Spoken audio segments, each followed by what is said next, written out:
Terima kasih, Datuk Yang di-Pertua. Pada petang semalam, semasa saya ambil bahagian dalam perbahasan rang undang ini, saya ada sentuh tentang iaitu untuk kali ini, atau untuk tahun ini, peserta diminta buka akaun dengan Agrobank sahaja. Dan saya juga ada kemukakan beberapa masalah, iaitu terutama tentang di bandaraya utama, kita dapat mungkin satu dua cawangan saja Agrobank. Sebab itu ini sudah menjadikan kesulitan kepada ibu bapa dan peserta kerana terpaksa menunggu berjam-jam untuk buka akaun mereka. Dalam perbahasan pada sidang yang dulu, saya juga dapat jawapan dari kementerian yang katakan kerana lain-lain bank komersial yang tidak berminat untuk mengusahakan proses ini kerana mereka tidak mampu menanggungkan kos normal account, iaitu kerana peserta selepas mereka habis latihan mereka mungkin tidak gunakan akaun Agrobank lagi atau akaun bank komersial lagi.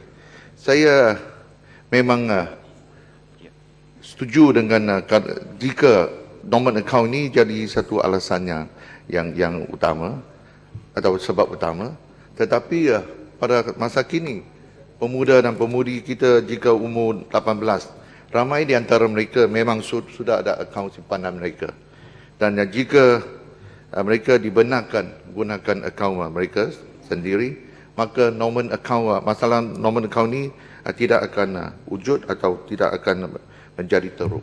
Sebab itu saya anggap bahawa satu opsional atau satu pilihan perlu diberikan kepada peserta.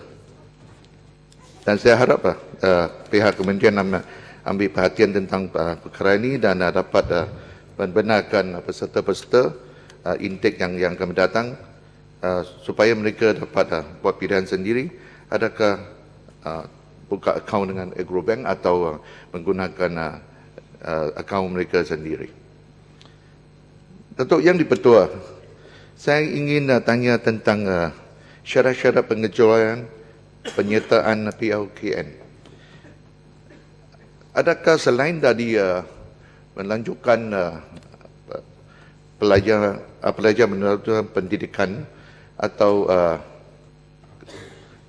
kerana kesihatan mereka atau sakit-sakit tertentu, adakah lain-lain sebab boleh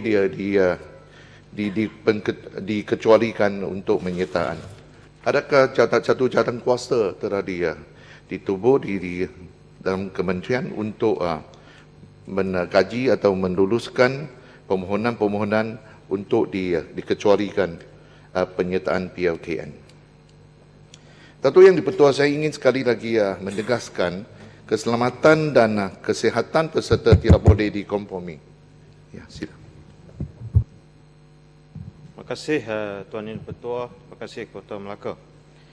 Saya tertarik apabila Kota Melaka menyebut tentang pengecualian terhadap memasuki PLKN ini. Kerana pada minggu lepas, 2 hari yang lepas, saya berada di klinik dan ada seorang ibu yang datang mengadu kepada saya, anak dia beratnya 120 kg. Nak berjalan pun tak berapa boleh lah sebab terlalu berat. Kemudian dia kata pergi ke pemeriksaan kesihatan di klinik kesihatan kerajaan, doktor tidak membenarkan pengecualian, mana mesti pergi juga. Dia minta untuk saya tolong. Saya kata memang di dalam peruntukan kerajaan bahawasanya pemeriksaan kesihatan hanya dijalankan oleh klinik-klinik kerajaan. Jadi saya ingin Yang Berhormat Kota Melaka masukkan soalan ini juga kepada Menteri untuk menjawab apakah ada alternatif lain untuk mereka ini mendapat pengecualian jika sekiranya benda ini memang dah nampak sah, ia tidak berupaya untuk menghadiri latihan PLKN ini. Terima kasih Kota Melaka. Terima kasih kepada Yang Berhormat Pendang. Memang saya setuju masukkan perkara yang dibangkit oleh Yang Berhormat dalam ucapan saya. Sebab juga ada tentang kes yang anak mereka terpaksa bekerja dan juga menjaga ibu bapa yang sakit teruk, jagaan harian tiap-tiap hari dia semasa berapa jam perlu diberikan kepada untuk jaga ibu bapa mereka. Tetapi jika mereka tidak diberikan pengecualian ini, susah mereka nak teruskan kehidupan itu. Sebab itu mungkin salah satu sebab mengapa ada peserta tidak ingin nak teruskan dengan PLKN ini. Datuk Yang di-Pertua, saya katakan keselamatan dan kesihatan peserta tidak boleh dikompromi. Maka saya menalu-alukan pihak PLKN yang akan mengkaji semula tentang skim insurans untuk peserta.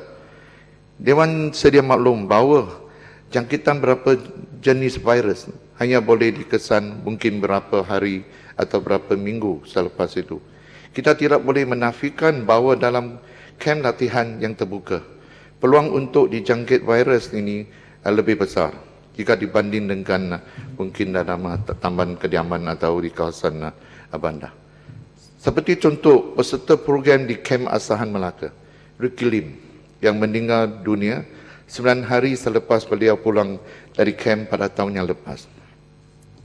Dalam laporan belah siasat atau postmortem report, sebab kematian ialah myocarditis, bermakna menjangkit virus sehingga kegagalan fungsi jantung.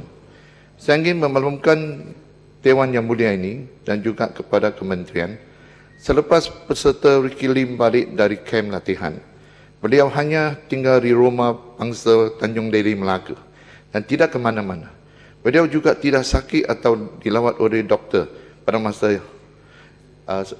masa beliau balik ke rumah. Dan Ricky Lim ini pertubuhan badan dan juga kesihatannya memang baik. Dan dia seorang ahli sukan juga. Tetapi malangnya semasa beliau berada di dalam kem latihan Asahan Melaka, dalam masa yang singkat, beliau terpaksa dilawat oleh kem doktor sebanyak 8 kali. Saya berpendapat bahawa peluang dijangkit oleh virus itu memang lebih besar dari kem latihan tersebut. Kem Asahan yang bersebelahan dengan satu ladang ternakan ayam yang besar dan juga terdapat 4 buah lagi ladang peternakan ayam berhampiran dengannya. Bolehkah Dewan Yang Mulia ini dibekal dengan laporan dari NIOS atau atas kem Asahan ini, dan juga apakah keputusan tuntutan insurans oleh ibu bapa mendiang Ricky Lim? Datuk Yang di-Pertua, saya difahamkan bahawa dalam jawapan diberi oleh kementerian ke Dewan Yang Mulia ini, insurans coverage-nya hanya sampai 72 jam selepas peserta keluar dari camp atau habis latihan mereka.